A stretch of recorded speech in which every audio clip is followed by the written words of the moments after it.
Hello everyone welcome to learn with Yasmin আজিৰ ভিডিঅ'ত আমি আলোচনা কৰিম ক্লাছ 12 বায়োলজিৰ চেপ্টাৰ 11 জৈৱ প্ৰযুক্তিবিদ্যা নীতি আৰু পদ্ধতি সো আমি জিনীয় অভিযন্ত্ৰণৰ বিষয়ে পঢ়ি আছিলোঁ জিনীয় অভিযন্ত্ৰণৰ যেটো ডেফিনেশন হেতু আমি অলৰেডি পঢ়িছোঁ ইয়াতে কি কৰা হয় যিবোৰ জিন আছে জিনসমূহৰ মিক্সমেচ কৰা হয় জিনসমূহৰ পুনৰ সংস্থাপন কৰি পেলাই আমি যেটো চৰিত্ৰ বিচাৰো বা মানুহৰ কল্যাণৰ অৰ্থে কিবা এটা সামগ্ৰী বা কিবা জীৱ প্ৰস্তুত কৰা পদ্ধতিয়ে হৈছে কি জিনীয় অভিযন্ত্ৰণ জিনীয় অভিযন্ত্ৰণ বিদ্যাৰ নীতিসমূহৰ বিকাশৰ এটি সাম্যক ধাৰণা এতিয়া জিনীয় অভিযন্ত্ৰণ বিদ্যা কি কৰা হয় এটা নতুন জীৱ সৃষ্টি কৰা হয় কিন্তু প্ৰাকৃতিকভাৱে জীৱ সৃষ্টি হয় দুটা পদ্ধতিৰ সহায়ত নতুন জীৱ দুটা পদ্ধতিৰ সহায়ত সৃষ্টি হয় এটা হৈছে যৌন প্ৰজনন আৰু এটা হৈছে অযৌন প্ৰজনন এই দুটা প্ৰক্ৰিয়াৰ সহায়ত প্ৰাকৃতিকভাৱে জীৱ সৃষ্টি হয় এতিয়া যৌন প্ৰজনন যেটো প্ৰক্ৰিয়া আছে যৌন প্ৰজনন প্ৰক্ৰিয়াটো অযৌন প্ৰজননতকৈ শ্ৰেষ্ঠ কাৰণ যৌন প্ৰজননৰ ফলত যিবোৰ জীৱ সৃষ্টি হয় সেইবোৰ জীৱৰ এটা ইউনিকনেছ থাকে এটা চিন থাকে এটা পৰিচয় থাকে যেনেকুৱা মানুহৰ ক্ষেত্ৰত মানুহে যৌন প্ৰজনন কৰে মানুহৰ যিবোৰ প্ৰাণী থাকে যদি এটা পেৰেণ্টছৰ যদি যিমানেই ল'ৰা ছোৱালী নাথাকক কিয় সিহঁতৰ মাজত এটা কি দেখিবলৈ পোৱা যায় এটা বিভিন্নতা দেখিবলৈ পোৱা যায় এক্সেপ্ট দ্য আইডেণ্টিকেল টুইনছ যুজা সন্তানৰ বাহিৰে বাকী যিমান পৃথিৱীত মানুহ আছে গোটেই মানুহৰ মাজতে এটা বিভিন্নতা দেখিবলৈ পোৱা যায় আৰু সেইটো যৌন প্ৰজননৰ কাৰণে দেখিবলৈ পোৱা যায় আৰু এই যেটো বিভিন্নতা আছে বিভিন্নতাটো প্ৰাণীটোৰ কাৰণে কি হয় এটা উপকাৰী এটা চৰিত্ৰ হয় সাপোজ এটা ফেমিলি পিতৃ মাতৃ ভাই ভনী গোটেইবোৰ আছে তাৰে ভিতৰত সাপোজ যিজনী ছোৱালী আছে ছোৱালীজনীৰ এনেকুৱা এটা চৰিত্ৰ প্ৰকাশ পাল যিটো চৰিত্ৰ ছোৱালীজনীৰ কাৰণে লাভদায়ক তেতিয়া সেইটো ছোৱালীজনীত থকা সেই চৰিত্ৰটো কি কৰিব প্ৰকৃতিয়ে নিৰ্বাচন কৰিব আৰু নিৰ্বাচন কৰি পেলাই এই চৰিত্ৰটোক পিছৰ প্ৰজন্মলৈকে কি কৰা হ'ব পিছৰ প্ৰজন্মলৈকে ইয়াক পঠিয়াই দিয়া হ'ব যেনেকুৱা জিৰাফৰ ক্ষেত্ৰত জিৰাফৰ কি হয় ডিঙিটো আজিকালি যেটো আমি জিৰাফ দেখিবলৈ পাওঁ জিৰাফৰ কি হয় ডিঙি দীঘল হয় কিন্তু আগতে যিবোৰ জিৰাফ আছিল সেইবোৰ জিৰাফৰ ডিঙি কিন্তু চুটি আছিল সো খাদ্যৰ নাটনি হোৱাৰ কাৰণে জিৰাফৰে যেতিয়া ডাঙৰ গছৰ পাত খাবলৈ ট্ৰাই কৰোঁতে সিহঁতৰ ডিঙি দীঘল হ'বলৈ ধৰিলে আৰু যেতিয়া সিহঁতৰ ডিঙি দীঘল হ'ল এইটো যেটো চৰিত্ৰ সেইটো জিৰাফৰ কাৰণে লাভদায়ক আছিল যাৰ কাৰণে প্ৰকৃতিয়ে ইয়াক নিৰ্বাচন কৰিছে আৰু আজিকালি যিমান জিৰাফ দেখিবলৈ পোৱা যায় গোটেই জিৰাফৰে কি হয় ডিঙিটো দীঘল হোৱা দেখিবলৈ পোৱা যায় গতিকে অযৌন প্ৰজননৰ এটা এডভান্টেজ আছে অযৌন প্ৰজননটো এইকাৰণে শ্ৰেষ্ঠ হয় কাৰণ ইয়াতে যিটো জীৱ সৃষ্টি হয় জীৱৰ মাজত বিভিন্নতা থাকে আৰু এই বিভিন্নতা চৰিত্ৰৰ কিছুমান চৰিত্ৰ জীৱটোৰ কাৰণে লাভদায়ক হয় আৰু এনেদৰে জীৱবোৰৰ চৰিত্ৰৰ উন্নতি ঘটে অযৌন প্ৰজননতকৈ যে যৌন প্ৰজনন শ্ৰেষ্ঠ তাক নিশ্চয় প্ৰজননৰ সময়ত সংঘটিত হোৱা জিনৰ সংমিশ্ৰণৰ ফলস্বৰূপে কোনো জীৱ বা জনসমষ্টিত একতা লাভান্বিত হ'ব পাৰে তাৰমানে ইয়াতে কি হয় যৌন প্ৰজননত পিতৃ মাতৃ দুজনৰ পৰা এজন সন্তান সৃষ্টি হয় গতিকে দুটা জীৱৰ জিন ইয়াতে মিশ্ৰিত হয় হৈ পেলাই যিটো নতুন চৰিত্ৰ প্ৰকাশ পায় সেইটো চৰিত্ৰ জীৱটোৰ কাৰণে লাভদায়ক হয় কিন্তু অযৌন প্ৰজননৰ ক্ষেত্ৰত কি হয় অযৌন প্ৰজননৰ ক্ষেত্ৰত যিটো নতুন জীৱ যিটো সৃষ্টি হয় সেইটো এটা ক্লোন হয় ক্লোন মানে কি ক্লোন মানে হৈছে কপি একজেক্ট জীৱ এটা সৃষ্টি হয় যেনেকুৱা এমিবাৰ ক্ষেত্ৰত উদ্ভিদৰ ক্ষেত্ৰত বেক্টেৰিয়াৰ ক্ষেত্ৰত অযৌন প্ৰজনন দেখিবলৈ পোৱা যায় আৰু ইয়াৰ ফলত যিটো জীৱ সৃষ্টি হয় সেইটো জীৱ পিতৃ মাতৃৰ সৈতে একজেক্ট কপি এটাৰ সৃষ্টি হয় ইয়াক ক্লোন বুলি কোৱা হয় এতিয়া ক্লোন কিয় সৃষ্টি হয় কাৰণ অযৌন প্ৰজননত জিনীয় বাৰ্তাসমূহ অক্ষুণ্ণ থাকে আনহাতে যৌন প্ৰজননত প্ৰকাৰণ বা বিভিন্নতা কৰে অযৌন প্ৰজননৰ ক্ষেত্ৰত যিটো পিতৃ মাতৃৰ জিনীয় ইনফৰমেশ্যন থাকে সেইটো জিনীয় ইনফৰমেশ্যন সন্তানলৈকে একজেক্টলি তেনেদৰে সঞ্চয় হৈ পেলাই গুচি যায়, যাৰ কাৰণে সন্তানত কোনো ধৰণৰ বিভিন্নতা, কোনো ধৰণৰ প্ৰকাৰণ দেখিবলৈ পোৱা নাযায়। কিন্তু যৌন প্ৰজননৰ ক্ষেত্ৰত যিহেতু দুটা জীৱ থাকে, গতিকে ইহঁতৰ জিনীয় বাৰ্তাসমূহ, জিনীয় ইনফৰমেশ্যনসমূহৰ মিশ্ৰণ ঘটে আৰু নতুন চৰিত্ৰ সৃষ্টি হোৱা দেখিবলৈ পোৱা যায়।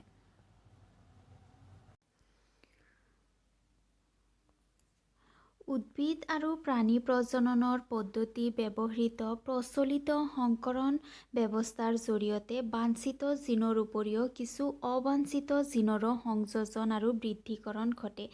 এতিয়া জিনীয় অভিযন্ত্ৰণৰ কিয় প্ৰয়োজন হয়? কাৰণ যিটো সংকৰণ পদ্ধতি আছে, হাইব্ৰিডাইজেশ্যন, সংকৰণ পদ্ধতিটো কি কৰা হয় যে মানুহে নিজৰ পচন্দ মতে যিটো মেল আৰু ফিমেল ডিচাইড কৰি পেলাই ইহঁতে নিজৰ পচন্দৰ মেল ফিমেলৰ মাজত প্ৰজনন ঘটাই পেলাই নতুন জীৱ এটা সৃষ্টি কৰিব পাৰে। গতিকে ইয়াতে যদি সংকৰণ পদ্ধতিটো আছে, যিটো ট্ৰেডিশ্যনেল পদ্ধতি হয়, আগৰ পৰাই চলি আহিছে, ইয়াৰ পিছতো জিনীয় অভিযন্ত্ৰণৰ কিয় প্ৰয়োজন হয়? এইকাৰণে প্ৰয়োজন হয় কাৰণ সংকৰণ পদ্ধতিৰ কিছুমান ডিছএডভান্টেজ আছে, কিছুমান কুফল আছে, যেনেকুৱা হাইব্ৰিডাইজেশ্যন, তাৰমানে সংকৰণ পদ্ধতিত যি দুটা জীৱৰ মাজত সংকৰণ ঘটোৱা হয়, সংকৰণ ঘটাই পেলাই আমি যিটো জিন ভাবোঁ প্ৰকাশ পোৱাবলৈ বিচাৰোঁ, সেইটো জিন কেতিয়াবা প্ৰকাশ নাপায়। তাৰমানে যিটো জিন আমি বাঞ্ছিত কৰোঁ, যিটো জিন আমি নিৰ্বাচন কৰোঁ, সেইটো জিনৰ উপৰিও কিছুমান অবাঞ্ছিত জিন, তাৰমানে কিছুমান আমি নিবিচৰা জিনো কি হ'ব পাৰে, জিনৰ চৰিত্ৰ কিছুমানো প্ৰকাশ পাব পাৰে। ইয়াৰো উপৰি যিটো অবাঞ্ছিত জিন আছে, যিটো জিন আমাৰ প্ৰয়োজন নহয়, সেইটো জিনৰ বৃদ্ধিকৰণো হ'ব পাৰে, সেইটো জিনৰ মাল্টিপ্লিকেশ্যনো হ'ব পাৰে। যদিও আমি মেল ফিমেল ডিচাইড কৰিছোঁ, তাৰ পিছতো এইটো পচিবল নহয় যে গোটেইবোৰ জীৱ, ইয়াৰ পৰা যিবোৰ জীৱ সৃষ্টি হ'ব, গোটেইবোৰ জীৱ আমি বিচৰা ধৰণৰ জীৱ সৃষ্টি হ'ব বুলি আমি সেইটো বস্তুটো আমি নিৰ্বাচন কৰিব নোৱাৰোঁ। সেইটো তাৰমানে 100% এইটো গেৰাণ্টি নহয়। সেইকাৰণে জিনীয় অভিযন্ত্ৰণৰ প্ৰয়োজন হয়। যেনেকুৱা আমি মেকুৰীৰ ক্ষেত্ৰত দেখিবলৈ পাইছিলোঁ, মেকুৰীৰ দুই ধৰণৰ মেকুৰী আছে। এটা কি আছে যে নোম থকা মেকুৰী, আৰু এটা মেকুৰী আছে য'ত নোম কম থাকে। এতিয়া যিটো মেকুৰীৰ নোম বেছি আছে, সেইটো মেকুৰীৰ পৰা মানুহৰ এলাৰ্জি হ'ব পাৰে। সেইকাৰণে আমি কি বিচাৰোঁ, নোম নথকা যিটো মেকুৰী আছে সেইটো আমি বিচাৰোঁ। এতিয়া যদি আমি নোম থকা মেকুৰী আৰু নোম নথকা মেকুৰীৰ মাজত প্ৰজনন কৰাওঁ, তেতিয়াহ'লে 100% মেকুৰীয়ে যে নোম নথকা হ'ব তেনেকুৱা কিন্তু নহয়। ইয়াৰে কিছুমান মেকুৰী এনেকুৱা হ'ব নোম নথকা, আৰু কিছুমান এনেকুৱা সৃষ্টি হ'ব যিবোৰ নোম থকাও হ'ব পাৰে। তাৰমানে যিটো প্ৰভাৱী আৰু অপ্ৰভাৱী চৰিত্ৰ, সেইটো যদি এটা জেনেৰেশ্যনত প্ৰকাশ নাপায়, এইটো কিন্তু আনটো জেনেৰেশ্যনত গৈ পেলাই প্ৰকাশ পাব পাৰে। ঠিক তেনেদৰে কুকুৰৰ আমি বহুত ভেৰাইটি দেখিবলৈ পাওঁ। কুকুৰৰ কিছুমান নোম থকা, কিছুমান দীঘল কাণ থকা, কিছুমান চুটি কাণ থকা, কিছুমান চাপৰ, কিছুমান অকণমান ওখ। এতিয়া কুকুৰৰ যদি যিটো চুটি কাণ থকা কুকুৰ যদি ডিজিয়াৰেবল হয়, আমাৰ যদি বাঞ্ছিত জিন যদি হয় চুটি কাণ থকা, ইয়াৰো তাৰ পিছতো কিছুমান এনেকুৱা ধৰণৰ কুকুৰ সৃষ্টি হ'ব পাৰে, এনেকুৱা ধৰণৰ কুকুৰ সৃষ্টি হয় যিবোৰ কিন্তু দীঘল কাণ থকা হ'ব পাৰে বা বেলেগ বেলেগ চৰিত্ৰ হ'ব পাৰে, যিবোৰ আমাৰ ডিজিয়াৰেবল নহয়। গতিকে সংকৰণ পদ্ধতিৰ পৰা আমি 100% তেনেকুৱা চৰিত্ৰ নাপাবও পাৰোঁ। ইয়াতে যিটো অবাঞ্ছিত জিন থাকে, অবাঞ্ছিত জিনৰ সংযোজন আৰু বৃদ্ধিকৰণ হয়। সেইকাৰণে জিনীয় অভিযন্ত্ৰণৰ প্ৰয়োজন হয়। জিনীয় অভিযন্ত্ৰণটো কি কৰা হৈছে, ইন্ট্ৰডিউচ কৰা হৈছে। জিনীয় অভিযন্ত্ৰণত কি কৰা হয় যে যিটো আমাৰ ডিজিয়াৰ্ড জিন, যিটো আমাৰ বাঞ্ছিত জিন, যিটো জিনৰ আমাৰ প্ৰয়োজন আছে, আমাৰ বাঞ্ছিত জিন, সেই বাঞ্ছিত জিনটোক যিটো আমাৰ লক্ষিত জীৱ সেই লক্ষিত জীৱটোত সুমুৱাই দিয়া হয়। তাৰমানে ইয়াতে এনেকুৱা নহয় যে যেনেকুৱা সংকৰণ পদ্ধতিত যেনেকুৱা কি হ'ব পাৰে যে এনেকুৱা কিছুমান জিনৰ চৰিত্ৰ প্ৰকাশ পাব পাৰে যিটো জিন অবাঞ্ছিত জিন হয়। কিন্তু জিনীয় অভিযন্ত্ৰণ প্ৰক্ৰিয়াত আমি কেৱল সেইটো জিনহে ল'ম যিটো জিন আমাৰ কাৰণে বাঞ্ছিত জিন, আৰু সেই বাঞ্ছিত জিনটোক আমি কি কৰিম, যিটো আমাৰ লক্ষিত জীৱ আছে সেই জীৱটোত সুমুৱাই দিম। তাৰপিছত আমাৰ যিটো চৰিত্ৰৰ প্ৰয়োজন হ'ব সেইটো চৰিত্ৰহে প্ৰকাশ পাব। এক্সাম্পল হৈছে জেলিফিছ। এতিয়া জেলিফিছৰ ক্ষেত্ৰত কি হয় যে জেলিফিছৰ এটা চৰিত্ৰ যে ই ৰাতি গ্ল' কৰে। এতিয়া গ্ল' কৰাৰ কাৰণে যিটো জিন আছে জেলিফিছত সেই নিৰ্দিষ্ট জিনটো যদি আমি উলিয়াই আনি ছাপ'জ আমি এটা ফ্ৰগক ৰাতি গ্ল' কৰাবলৈ বিচাৰোঁ, তেতিয়াহ'লে ফ্ৰগটো হৈছে কি আমাৰ লক্ষিত জীৱ আৰু গ্ল' কৰা জিনটো হৈছে কি আমাৰ বাঞ্ছিত জিন। এতিয়া আমি সেই বাঞ্ছিত জিনটোক উলিয়াই আনি পেলাই আমাৰ লক্ষিত জীৱ যিটো আছে ভেকুলীৰ দেহত আমি কি কৰিম, ইয়াক সুমুৱাই দিয়াৰ পিছত আমি ভেকুলীত এই গ্ল' কৰা যিটো চৰিত্ৰ আছে সেইটো চৰিত্ৰ আমি দেখিবলৈ পাম। তাৰমানে জিনীয় অভিযন্ত্ৰণৰ সহায়ত যিবোৰ যে অবাঞ্ছিত জিনৰ যে চৰিত্ৰ কিছুমান প্ৰকাশ পোৱাৰ সম্ভাৱনা থাকে সেই অসুবিধাসমূহ দূৰ কৰিব পৰা যায়। জিনীয় অভিযন্ত্ৰণৰ ডেফিনেশ্যন এনেকৈ দিব পাৰা যে জিনীয় অভিযন্ত্ৰণ হৈছে এনেকুৱা এটা প্ৰক্ৰিয়া যিটো প্ৰক্ৰিয়াত যিবোৰ জিনীয় পদাৰ্থ থাকে, জিনীয় পদাৰ্থ মানে যেনেকুৱা DNA, জিনীয় পদাৰ্থসমূহক মিশ্ৰিত কৰা হয়।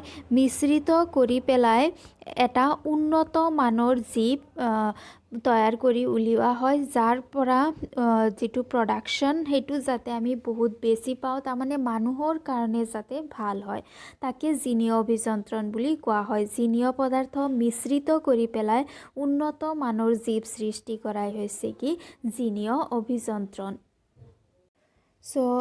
জিনীয় পদাৰ্থসমূহক কেনেকৈ মিশ্ৰিত কৰা হয়? জিনীয় পদাৰ্থসমূহক মিশ্ৰিত কৰাৰ কাৰণে ফাৰ্ষ্ট ষ্টেপ হৈছে আমাৰ সেইটো DNA চিনাক্ত কৰিব লাগিব যিটো DNAত কি আছে, সেই নিৰ্দিষ্ট জিনটো আছে। DNA চিনাক্তকৰণ মানে সেইটো DNA চিনাক্তকৰণ কৰিব লাগিব যিটো DNAত আমি বিচৰা আমাৰ বাঞ্ছিত জিন যিটো আছে সেইটো জিন থকা DNAটো আমি বিচাৰি উলিয়াব লাগিব। যেনেকুৱা জেলিফিছৰ ক্ষেত্ৰত গ্ল' কৰি থকা জিনটো DNAৰ কোনটো অংশত আছে সেইটো বিচাৰিব লাগিব যদি আমি জেলিফিছৰ জিনীয় অভিযন্ত্ৰণ কৰাব বিচাৰোঁ। এতিয়া এটা DNAত 1000 জিন থাকে, সেই 1000 জিনৰ ভিতৰত সেই নিৰ্দিষ্ট জিনটো চিনাক্তকৰণ কৰিব লাগিব। চিনাক্তকৰণ কৰাৰ পিছত নেক্সট ষ্টেপ হৈছে কি DNA কাটি অনা। এতিয়া DNA যিটো আছে DNAটোতো সৰু নহয়, DNA বহুত দীঘল এটা দ্বিসৰ্পিল গঠন হয়। ছাপ'জ এইটো এটা DNA, এইটো DNAৰ এইখিনি অংশত ছাপ'জ আমাৰ বাঞ্ছিত জিনটো আছে, তেতিয়া আমি কি কৰিব লাগিব, এই DNAৰ এইটো অংশ আমি কাটি লৈ আহিব লাগিব, কাৰণ এইটো অংশত আমি বিচৰা জিনটো আছে। বুজি পাইছানে? প্ৰথমতে DNAটো চিনাক্তকৰণ কৰিব লাগিব, তাৰপিছত সেই নিৰ্দিষ্ট অংশ য'ত বাঞ্ছিত জিনটো আছে সেইটো চিনাক্তকৰণ কৰিব লাগিব আৰু সেই অংশটো তাৰ পৰা কাটি পেলাব লাগিব। এতিয়া কাটাৰ কাৰণে ইয়াতে চিজাৰ ইউজ হ'ব, ইয়াতে কেঁচি ইউজ হ'ব, আৰু DNA কটাৰ কাৰণে, জিনীয় পদাৰ্থ কটাৰ কাৰণে যিটো অস্ত্ৰ ব্যৱহাৰ কৰা হয় সেইটো হৈছে কি ৰেষ্ট্ৰিকশ্যন উৎসেচক।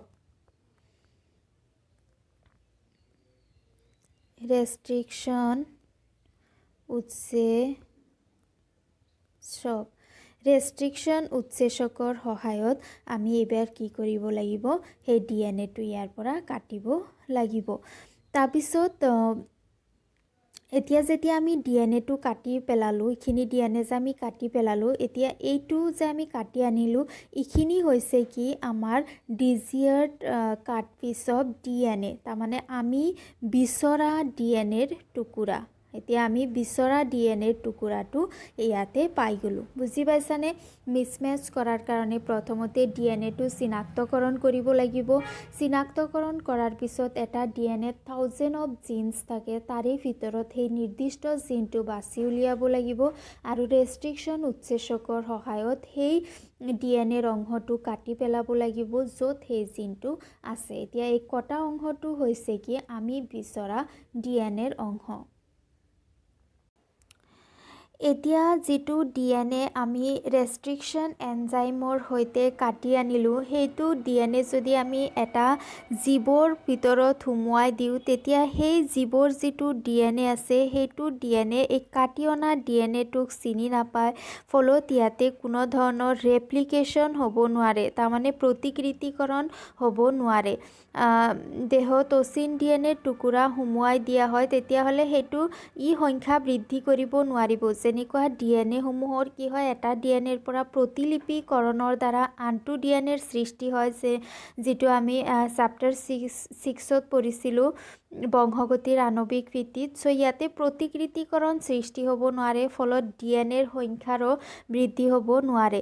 কেতিয়া ডিএনএৰ সংখ্যাৰ বৃদ্ধি হ'ব বা প্ৰতিকৃতিকৰণ হ'ব পাৰিব, যেতিয়া ডিএনএৰ টুকুৰাটো গ্ৰাহক কোষৰ জিনমৰ সৈতে সংযোজন ঘটিব, তেতিয়া ইয়াৰ বৃদ্ধি হ'ব আৰু পোষকৰ ডিএনএৰ সৈতে পুৰুষৰ পিছত পুৰুষলৈ গতি কৰিব। চ' প্ৰতিকৃতিকৰণ কৰাৰ কাৰণে ইয়াক জিনমৰ সৈতে কানেক্ট কৰাব লাগিব। জিনমৰ সৈতে কানেক্ট কৰাৰ পিছত যিটো গ্ৰাহক হয়, যিটো আমাৰ টাৰ্গেট অৰ্গেনিজিম হয়, সেইটোৰ যিবোৰ ডিএনএ আছে, সেইবোৰ ডিএনএ ইয়াক নিজৰ ডিএনএ বুলি ভাবিব আৰু নিজৰ ডিএনএ বুলি ভাবি পেলাই ইয়াৰ সংখ্যা বৃদ্ধি কৰিব আৰু ইয়াক এটা প্ৰজন্মৰ পৰা আনটো প্ৰজন্মলৈকেও গতি কৰাব।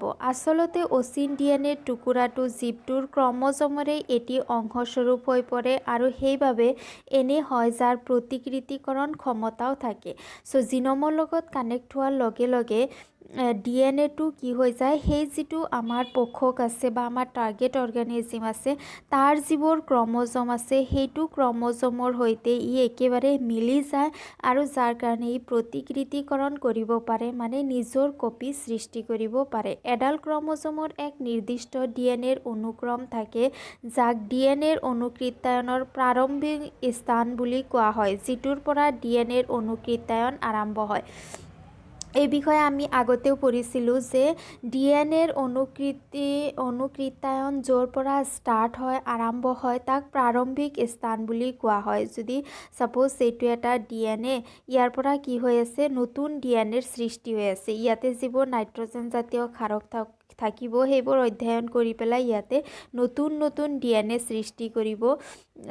নতুন নতুন ডিএনএৰ ইয়াতে সৃষ্টি যে হয়, সেইটো য'ৰ পৰা ষ্টাৰ্ট হয়, ছাপ'জ ইয়াৰ পৰা যদি ষ্টাৰ্ট হৈছে, তেতিয়াহ'লে ইয়াক প্ৰাৰম্ভিক স্থান বুলি কোৱা হয়, অৰিজিন অফ ৰেপ্লিকেশ্যন বুলি কোৱা হয়। য'ৰ পৰা অনুকৃত্যায়ন ষ্টাৰ্ট হয়, তাক প্ৰাৰম্ভিক স্থান বুলি কোৱা হয়। যদি পাহৰি গৈছে, চেপ্টাৰ 6ৰ যিবোৰ ভিডিঅ' আছে, সেইবোৰ এবাৰ চাই ল'বা। এটা জীৱৰ কোনো অচিন ডিএনএৰ টুকুৰা এটাৰ প্ৰতিলিপি গঠন হ'ব লাগিলে সেই ডিএনএৰ টুকুৰাটো জিনমৰ সৈতে কানেক্ট হ'ব লাগিব। এক অচিন ডিএনএৰ অৰিজিন অফ ৰেপ্লিকেশ্যনৰ সৈতে সংযোগ ঘটে আৰু তাৰপিছত এই অচিন ডিএনএৰ অনুকৃত্যায়ন সম্পূৰ্ণ হয় আৰু পোষক জীৱদেহৰ ভিতৰত ইহঁতৰ সংখ্যা বৃদ্ধি হয়। তাৰমানে এক অচিন ডিএনএৰ যিটো অৰিজিন অফ ৰেপ্লিকেশ্যন থাকে, য'ৰ পৰা প্ৰতিকৃতিকৰণ ষ্টাৰ্ট হয়, সেইটোৰ সৈতে সেই পোষকৰ যিটো ডিএনএ থাকে, তাৰ সৈতে সংযোগ হয়। সংযোগ হোৱাৰ পিছত অচিন ডিএনএৰ যিটো অনুকৃত্যায়ন প্ৰক্ৰিয়া, সেইটো আৰম্ভ হয় আৰু ইয়াক ক্লোনিং বুলিও কোৱা হয়, অথবা ডিএনএৰ আৰ্হিমূলক সূত্ৰৰ বহু সদৃশ নকল সৃষ্টি বুলিও কোৱা হয়। নকল সৃষ্টি মানে কি, যিটো টেম্পলেট ডিএনএ থাকে, যিটো পিতৃ ডিএনএ থাকে, সেইটো ডিএনএৰ যিবোৰ নাইট্ৰজেন জাতীয় ক্ষাৰক থাকে, সেইবোৰ অধ্যয়ন কৰি পেলাই এটা নতুন DNA সৃষ্টি হয়। এই পুৰণাটোক টেম্পলেট DNA বুলি কোৱা হয় আৰু যিটো নতুনকৈ সৃষ্টি হয় সেইটো নকল DNA বুলি কোৱা হয়। এইবোৰৰ বিষয়ে আগতে আলোচনা কৰা হৈছে। জিনীয় অভিযন্ত্ৰণত এটা গুৰুত্বপূৰ্ণ ভূমিকা পালন কৰে বাহক, যিটো আমি চেপ্টাৰ 8 মানুহৰ স্বাস্থ্য আৰু ৰোগত পঢ়িছিলোঁ যে মেলেৰিয়া পৰজীৱী যিটো আছে, মেলেৰিয়া পৰজীৱীটোক কঢ়িয়াই নিয়ে মহে আৰু মহক বাহক বুলি কোৱা হয়। বাহকৰ কাম কি? কিবা এটা বস্তু কঢ়িয়াই লৈ যোৱা। চ' এইটো প্ৰক্ৰিয়াতো বাহক আছে। বাহকে DNAৰ যিটো কটা অংশ আছে, DNAৰ কটা অংশটোক পশুকৰ দেহলৈকে কঢ়িয়াই লৈ যায়। চ' ইয়াতে যিটো বাহক আছে, বাহকটোৰ নাম হৈছে কি? Plasmid DNA। প্লাজমিড DNA আৰু এই প্লাজমিড DNAটোৱে স্বাধীনভাৱে অনুকৃত্যায়ন কৰিব পাৰে। এতিয়া প্লাজমিড DNA কি হয়? কিছুমান বেক্টেৰিয়া যেনেকুৱা সালমনেলা, টাইফুৰিয়াম, এইবোৰ বেক্টেৰিয়াৰ ভিতৰত প্লাজমিড DNAটো থাকে। তাৰমানে বেক্টেৰিয়াৰ যিটো কোষ থাকে, কোষৰ ভিতৰত দুই ধৰণৰ DNA থাকে। এটা হৈছে এনেকুৱা কইল DNA আৰু এটা হৈছে ঘূৰণীয়া DNA। এই যিটো ঘূৰণীয়া DNA আছে, ঘূৰণীয়া DNAটোক প্লাজমিড DNA বুলি কোৱা হয়। চ' এই যিটো প্লাজমিড DNAটো আছে যে, এই প্লাজমিড DNAটোৰ এটা অংশ কাটি দিয়া হয়। এইখিনি অংশ ছাপোজ কাটি দিয়া হয় আৰু তাৰ ঠাইত যিটো ডিজিয়াৰ DNA হয়, যিটো বাঞ্ছিত DNA আমি ৰেষ্ট্ৰিকশ্যন এনজাইমৰ সৈতে কাটি ৰাখিছিলোঁ, সেইটো আনি পেলাই ইয়াতে জইন কৰা হয়। চ' কাটাৰ কাৰণে চিজাৰ হিচাপে ব্যৱহাৰ কৰা হয় ৰেষ্ট্ৰিকশ্যন উৎসেচক, আৰু লগোৱাৰ কাৰণে কিবা এটা বস্তু থাকিব লাগিব যিটোৱে ইয়াক ইয়াতে লগাব। চ' লগোৱাৰ কাৰণে যিটো বস্তুৱে ইয়াতে কাম কৰে সেইটোৰ নাম হৈছে কি? DNA ligase. DNA লাইগেছে ইয়াতে গ্লু হিচাপে কাম কৰে, যিয়ে প্লাজমিড DNAৰ সৈতে আমাৰ বাঞ্ছিত DNAৰ টুকুৰাটোক লগোৱাত সহায় কৰে। যেতিয়া ইয়াৰ সৈতে লগ লাগি যোৱাৰ পিছত ইয়াক rDNA বুলি কোৱা হয়, ৰিকম্বিনেণ্ট DNA।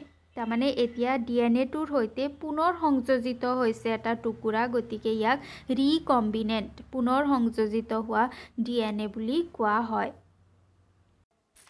এতিয়া যিটো rDNA পোৱা গ'ল, rDNAটো কি কৰিব লাগিব? পশুকৰ দেহত পুনৰ সংস্থাপন কৰিব লাগিব। পশুকৰ দেহত ইয়াক সংস্থাপন কৰাৰ পিছত ই কি কৰিব? ইয়াৰ বহুতকেইটা কপি, ইয়াৰ প্ৰতিকৃতিৰ সৃষ্টি কৰিব আৰু DNAৰ প্ৰতিকৃতি সৃষ্টি কৰাত সহায় কৰে এনজাইম DNA পলিমাৰেছে। DNA পলিমাৰেছে সহায় কৰে। আমি আগতেও পাইছিলোঁ DNA পলিমাৰেছে কেনেকৈ সহায় কৰে, যে ছাপোজ এইটো এটা DNAৰ ষ্ট্ৰাণ্ড আছে, এইটোত যিবোৰ নাইট্ৰজেন জাতীয় ক্ষাৰ আছে সেইবোৰক DNA পলিমাৰেছে আহি অধ্যয়ন কৰে আৰু সেইমতে নতুন নাইট্ৰজেন জাতীয় ক্ষাৰ বহাই পেলাই এটা নতুন DNAৰ সৃষ্টি কৰে। ছাপোজ ইয়াতে যদি এনেকুৱা ধৰণৰ আছে AGTC, এনেকুৱা ধৰণৰ যদি এফালে আছে, তেনেহ'লে DNA পলিমাৰেছে ইয়াক অধ্যয়ন কৰি Aৰ সৈতে T, Gৰ সৈতে C, Tৰ সৈতে A, Cৰ সৈতে G, এনেদৰে এটা নতুন DNA ষ্ট্ৰাণ্ডৰ সৃষ্টি কৰে পশুকৰ দেহত। চ' পলিমাৰেজ উৎসেচকবিধ ব্যৱহাৰ কৰি পেলাই বহুত প্ৰতিলিপিৰ সৃষ্টি হয়। জিনৰ প্ৰতিলিপিসমূহ সামৰ্থক ইকলাই প্ৰতিজীৱী জিনৰ ক্লনিং বোলে। এতিয়া জিনীয় ৰূপান্তৰ কৰিব লাগিলে তিনিটা স্তৰৰ মাজেৰে হয়, যেনেকুৱা আমি পালোঁ প্ৰয়োজনীয় জিনৰ সৈতে DNAৰ চিনাক্তকৰণ। চ' DNAৰ যিটো অংশত আমি বিচৰা জিনটো আছে সেইটো প্ৰথমতে চিনাক্তকৰণ কৰিব লাগিব। পশুকৰ দেহত চিনাক্ত কৰা DNA সংস্থাপন, চিনাক্তকৰণ কৰি পেলাই সেইটো DNAৰ অংশটো কাটিব লাগিব আৰু কটা অংশটো এইবাৰ কি কৰিব লাগিব, যিটো আমাৰ টাৰ্গেট অৰ্গেনিজিম হয় সেইটোৰ দেহত ইয়াক সংস্থাপন কৰিব লাগিব। পোষকৰ দেহত সংস্থাপিত DNA সতি সন্ততিলৈ স্থানান্তৰ, আৰু এইটো DNA যাতে সতি সন্ততিলৈ স্থানান্তৰ হয়, যাৰ কাৰণে ইয়াক প্লাজমিড DNAৰ সৈতে লগাব লাগিব, যাতে প্ৰতিকৃতিকৰণ কৰি পেলাই সতি সন্ততিলৈ স্থানান্তৰ হ'ব পাৰে। চ' আজি ভিডিঅ'ত ইমানখিনিয়ে। Thank U.